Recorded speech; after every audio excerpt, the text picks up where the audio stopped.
Bem, pessoal, aqui quem fala é o Guilherme Carvalhal e vamos continuar a nossa série de vídeos em que a gente está falando sobre o capitalismo. Então, quem tem acompanhado, tem gostado dos vídeos, clica em curtir para ajudar o canal. Bem, como eu falei no último vídeo, nós abordamos uma perspectiva mais teórica sobre o capitalismo pelo viés do pensamento do Raymond Aron. E ele pensava, que existe a sociedade industrial a partir da Revolução Industrial e que o capitalismo e o socialismo seriam modelos como essa sociedade industrial se manifesta. Então, eu vou falar nesse vídeo de alguns outros teóricos, mas em alguns deles vamos ter em mente que quando eles problematizam essa questão do capitalismo, a gente pode levar em consideração que esses problemas apontados, eles são referentes à sociedade moderna, a essa sociedade industrial que pode se manifestar em qualquer outro modelo de sociedade industrial que não o capitalismo, como o socialismo e algumas outras que a gente possa vir a imaginar, tá bom? Bem, o primeiro grupo de pensadores que a gente vai discutir é aqueles que são associados ao pensamento do neoliberalismo. É um pensamento que surgiu em meados do século XX. Os principais nomes são o Milton Friedman, o Hayek e o Mises, esses dois últimos da escola austríaca. E foram pensadores contemporâneos do totalitarismo europeu, da Alemanha nazista, da Itália fascista e da União Soviética e dos modelos juntos, paralelos ali à União Soviética, como no leste europeu.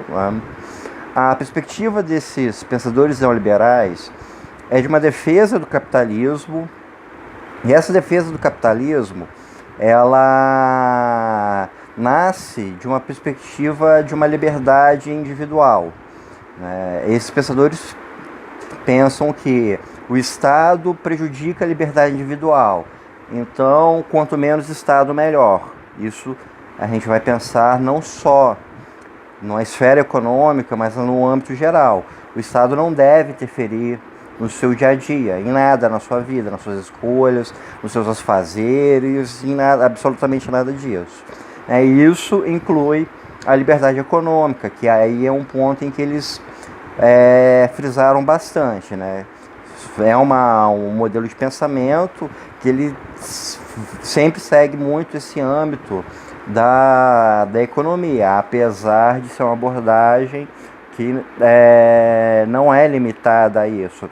Ela pensa a liberdade como a liberdade do ser humano, de fazer com que o ser humano não seja vítima de um Estado totalitário e que sua liberdade não seja afetada por esse Estado. Então, a gente tem nesses pensadores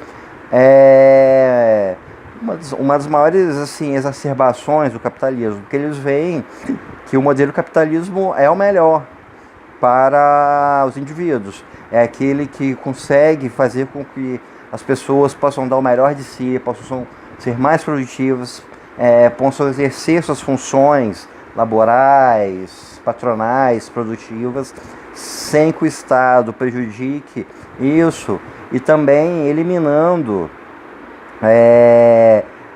as pessoas que são beneficiadas pelo Estado, ou seja, vai evitar que a pessoa trabalhe, que o indivíduo trabalhe e que o Estado absorva uma porcentagem desse trabalho e vai colocar na mão de quem não produz nada, vai evitar esse tipo de distorção. É uma abordagem que costuma gerar muitas críticas, principalmente porque muitos veem que o neoliberalismo é uma visão que tende a não reduzir as desigualdades sociais dentro da sociedade, e esse aí é um elemento muito discutível, Em muitas sociedades você vai ter progresso através do neoliberalismo.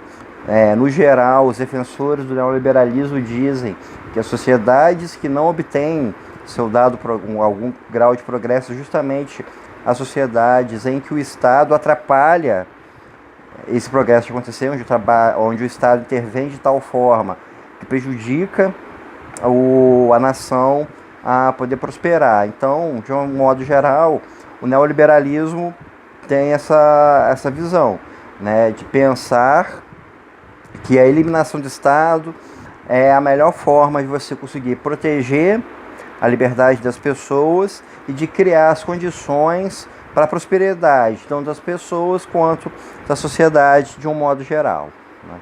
A segunda pensadora, linha de pensamento que a gente vai abordar agora, é a da filósofa Hannah Arendt. A Hannah Arendt, ela fez muitos trabalhos originados da discussão com relação ao totalitarismo da Segunda Guerra Mundial, né, principalmente da Alemanha nazista, né. Ela já cobriu o julgamento de Eichmann e ela fez um estudo sobre chamado Banalidade do Mal. Existe um trabalho dela em que ela vai abordar a relação do ser humano com o mundo, que é um livro chamado A Condição Humana. Nesse livro, A Condição Humana, ela vai discutir o porquê de um regime como o nazismo poder existir. E ela vai chegar à conclusão de que esse regime existiu devido ao afastamento das pessoas da vida pública. E ela diz que esse afastamento da vida pública é causado por causa da relação do trabalho na sociedade moderna. Ou seja, nós estaríamos tão imbuídos do trabalho, da necessidade de consumir, de sermos produtivos, que nós não teríamos mais a discussão pública como parte das nossas vidas. Então, a partir do momento em que as pessoas se afastam do espaço público, das discussões públicas, acaba surgindo a oportunidade para um regime totalitário crescer. Ela se baseia muito na democracia da Grécia Antiga, né, onde o ideal do cidadão grego era justamente voltar para as coisas públicas e não para o trabalho, né? Lembrando que quando a gente fala em Grécia Antiga, o papel de exercer o trabalho cabia aos escravos, então o cidadão grego livre ele teria seu tempo despendido para cuidar dos assuntos públicos, né, das cidades-estado gregas. Então, ela insere essa ótica para pensar o mundo atual. A perspectiva de espaço público, ela se perde, ela não é voltada para as questões da sociedade, ela é voltada para as questões do consumo. Aqui a gente pode fazer um pensamento sobre qual é a função do ser humano. O ser humano é um cidadão, o ser humano é um consumidor. E chega-se à conclusão de que nós somos consumidores e o nosso espaço público ele não está focado na cidadania, ele está focado no consumo. E essa é a ótica da sociedade de consumo em massa. Os nossos espaços públicos eles estão ocupados pela indústria da publicidade, pela indústria do consumo, e é isso o que vai nos afastar de um debate com relação a Estado, a direitos, a cidadania. A partir do momento que nós somos afastados disso, nos tornamos alienados e surge a oportunidade para que o totalitarismo possa surgir. Uma outra linha de pensamento, que se parece tão pouco com essa da Hannah Arendt, é uma perspectiva de pensadores marxistas, que são os da chamada Escola de Frankfurt. Esses pensadores, como Horkheimer e o Adorno, eles falavam sobre a razão instrumental, que é um tipo de pensamento que já remete até aos próprios escritos de Karl Marx. Essa ideia de razão instrumental, ela tem uma base filosófica, que ela parte do princípio de que o pensamento do ser humano ele tem a finalidade de libertar o ser humano. Nós temos um pensamento dialético, um pensamento questionador, e que isso sempre moveu a humanidade, né? Se a gente pensar, por exemplo, na Revolução Francesa, a gente teve uma série de pensamentos, por exemplo, dos filósofos iluministas, e esse pensamento crítico se expandiu e levou à derrubada da monarquia pela população. Então, o pensamento O pensamento crítico teria esse papel libertador na humanidade. E a partir dessa modernidade, do capitalismo, nós teríamos então a razão instrumental. O papel do pensamento do ser humano, ele é destituído desse lado crítico e ele começa a ser voltado para a ótica do trabalho. Então, a gente pode pensar isso pelo viés da educação. Não é? O nosso modelo educacional, ele deve formar pessoas com pensamento crítico ou deve formar mão de obra para o mercado de trabalho?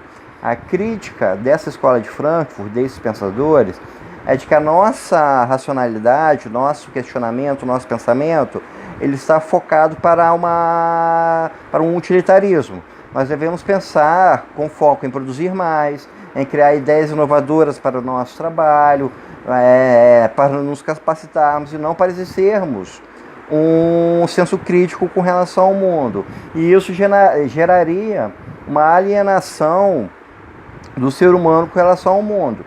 O ser humano perderia o seu senso crítico com o seu entorno, se tornaria alienado e sua função seria única e exclusivamente de trabalhar. Lembrando, como eu falei no começo, de que a gente tem que ter sempre em mente se estamos falando de características de uma sociedade capitalista ou de características que são da sociedade industrial. Então, uma ótica de pensamento focado para o trabalho que aliena o indivíduo é uma característica exclusivamente do capitalismo? Será que quando a gente pensa, por exemplo, em trabalhadores da União Soviética, ou da China, ou de Cuba, será que eles estão livres disso? Né? Me parece que não. Possivelmente, nós estamos falando de uma característica que não é exclusiva do capitalismo, mas a qualquer tipo de sociedade industrial. Seria uma característica inerente à sociedade industrial. Né? Então, vamos falar agora de um outro corpo de pensadores, que são os pensadores que vão pensar a chamada pós-modernidade. E a gente pode colocar o Daniel Bell, a gente pode colocar o Zygmunt Bauman, o Maffesoli, e uma série de outros. Esse pensamento chamado essa crítica à pós-modernidade, ele parte do princípio que a sociedade, nossa civilização, foi construída uma série de preceitos e a modernidade mudou eles todos. Por exemplo, 100 anos atrás, os valores de uma pessoa seriam formados na sua família, na igreja, em alguns outros âmbitos onde essa pessoa frequentasse. Hoje em dia, nossos valores vão ser influenciados, nossos pensamentos, nossos gostos, aquilo que nós desejamos. Isso vai ser formado, por exemplo, pela indústria de mídia, pelas novelas, pela publicidade, pela música, por essa indústria de celebridades, por relações, por exemplo, na internet. Hoje em dia, a gente vai interagir com pessoas que estão fisicamente distantes da nossa órbita, sendo que há 100 anos nós nos limitaríamos a nos relacionar apenas com pessoas próximas. Então, a gente teria uma total mudança nos padrões da sociedade promovidos por esse choque da pós-modernidade. Isso refletiria em vários aspectos, e aspectos assim, negativos. Por exemplo, a desestruturação social, o aumento da violência, a sensação de perda de pertencimento por parte do ser humano, a parte de vazio na vida, de não se sentir enquadrado, encaixado em nenhum local. Então, dentro de uma perspectiva do ser humano, a modernidade teria causado esse abalo, essa perda de bases que constituem o que o ser humano é.